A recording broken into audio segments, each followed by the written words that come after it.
तुम्ही काय म्हणला आता पाणी प्यायचं आता पिण्याचं पाणी तर तुम्ही नेली पाणी प्यायचं मला सांगा तुम्ही मला कुठलं म्हणलं पाणी प्यायचं इथं पाणी प्यायचं म्हणला हे अर्धा तास झालं इथं थांबलेत पोरं पाणी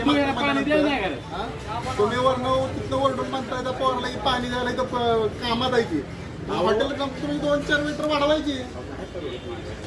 अहो परवडा विषय ना मग तुम्ही माणसासोबत काय आयुष्यासोबत खेळता मग ही काय आयुष्य ही किटांना बघा ही पाणी प्यायचं आहे का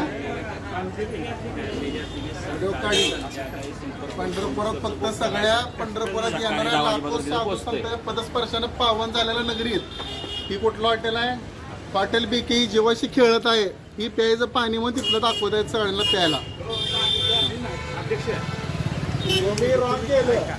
तुम्ही रॉंग केलं नाही सांगायला मला तुम्हाला देतो म्हणलंय ना पाणी तसं नाही. चहा गरम करून देतो म्हणलंय आम्हाला देता पण सगळ्या लोकांना हे पाणी मी पाणी प्यायचं. प्यायचं नाहीच म्हणतो तुम्ही पाणी प्यायला आत्ता मला सांगताय पाणी प्यायचं इथं घ्यायचं म्हणजे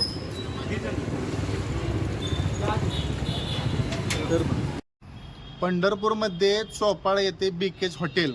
तिथं आम्ही आत्ता चहा प्यायला गेलो असताना तिथल्या मालकाला म्हणलं की पाणी द्या तर त्यांनी सांगितलं की इथलं पाणी प्या जिथं हात धुतला जातो वॉश बेसिनला तिथलं पाणी ही प्रत्येक पंढरपुरात येणाऱ्या वारकरी इथे हजारोला लाखोनं पंढरपुरात भाविक दाखल होत असताना ह्यांनी दूषित पाणी वारकऱ्यांना ती पाजत आहेत तिथं जवळजवळ त्या वॉश बेसिनच्या साईडला बघितलं तर 1 सेंटीमीटर असं जर धरलं तर चिकट सगळं मैल साठलेला आहे तिथल्या हॉटेलमध्ये एकाही अन्न पदार्थावर झाकलेलं नाही धुळीचं साम्राज्य आहे सगळे जेवढे ग्लास त्यांनी चहा दी प्यायले आहेत सगळे दूषित पाण्यात धुतले जाते एकाही वेटरला ड्रेस कोट नाही आणि सगळ्या तिथल्या वस्तात असू द्या किंवा वेटर असू द्या सगळ्यांना व्यसन आहे मावा तंबाखू